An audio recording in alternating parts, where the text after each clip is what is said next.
Istimewa sejak belia.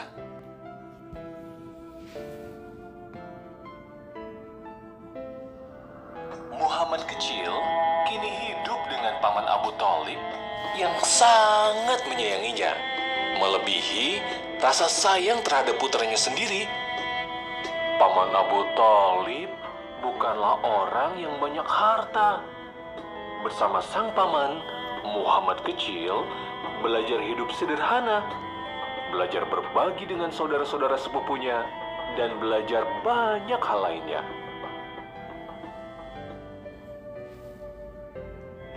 Paman Abu Thalib melaksanakan amanah untuk merawat Muhammad kecil dengan baik. 40 tahun lamanya, Paman Abu Thalib mendampingi dan menjaga Muhammad dengan segenap jiwa dan raganya. Muhammad kecil dididik sejak kecil untuk bekerja keras, mencari nafkah, membantu pamannya memenuhi kebutuhan Muhammad kecil dan juga keluarga Paman Abu Thalib.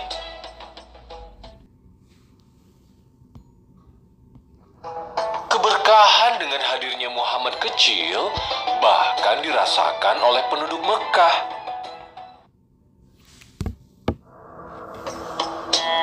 Mekah pernah diterpa kemarau yang sangat panjang.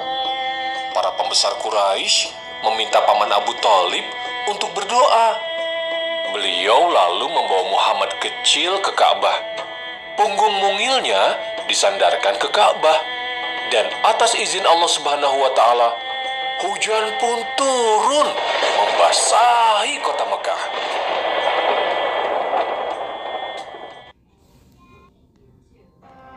Suatu hari, Paman Abu Thalib hendak pergi berdagang ke negeri Syam.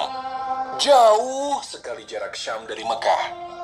Paman Abu Thalib membawa Muhammad kecil yang saat itu berusia 12 tahun untuk mengajarinya berdagang.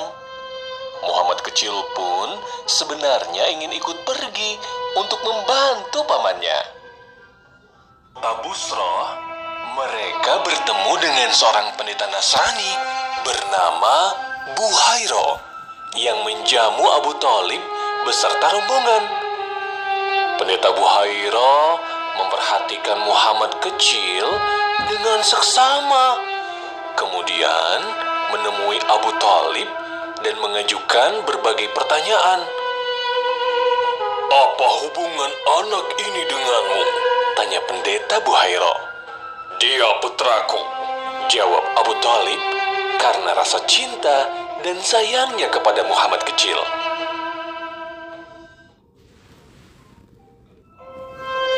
"Dia bukan putramu.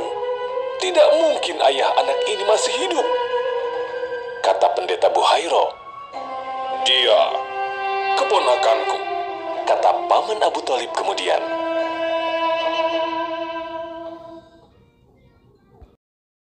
"Apa yang terjadi kepada ayahnya?" tanya pendeta Buhairo lagi.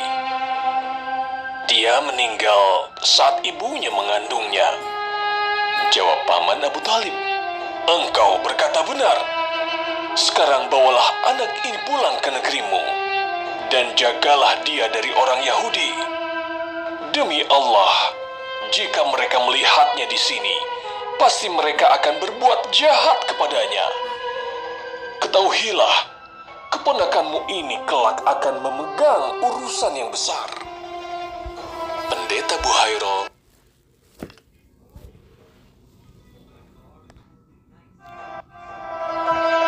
mendekati Muhammad kecil dan menggenggam tangannya sambil berkata, "Inilah pemimpin semesta alam.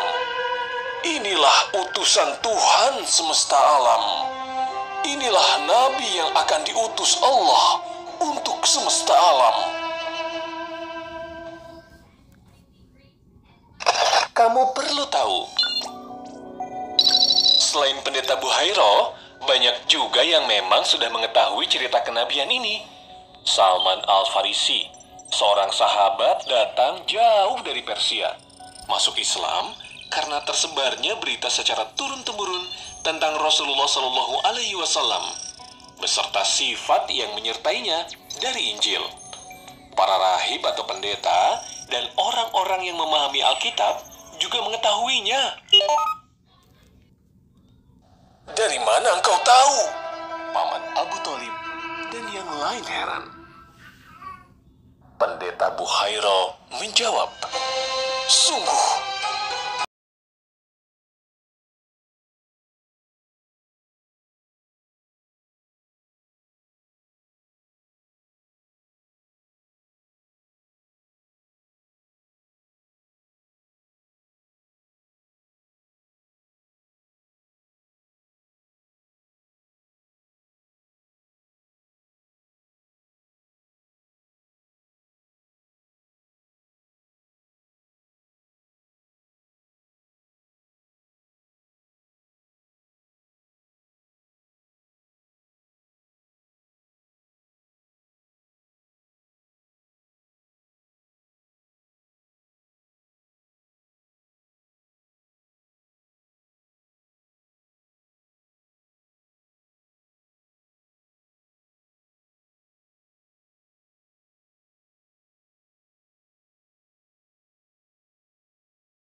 Hari-hari selanjutnya dilewati Muhammad kecil dengan bekerja keras membantu keluarga pamannya.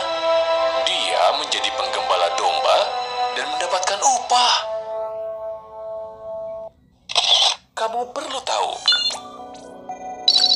Abu Hurairah meriwayatkan suatu hari Rasulullah Shallallahu Alaihi Wasallam berkata, tidaklah Allah Subhanahu Wa Taala mengutus seorang nabi, melainkan dia pernah menggembala domba. Para sahabat bertanya, engkau juga wahai Rasulullah? Benar, dulu aku menggembala domba milik penduduk Mekah dengan imbalan beberapa kirot, jawab Rasulullah Shallallahu Alaihi Wasallam.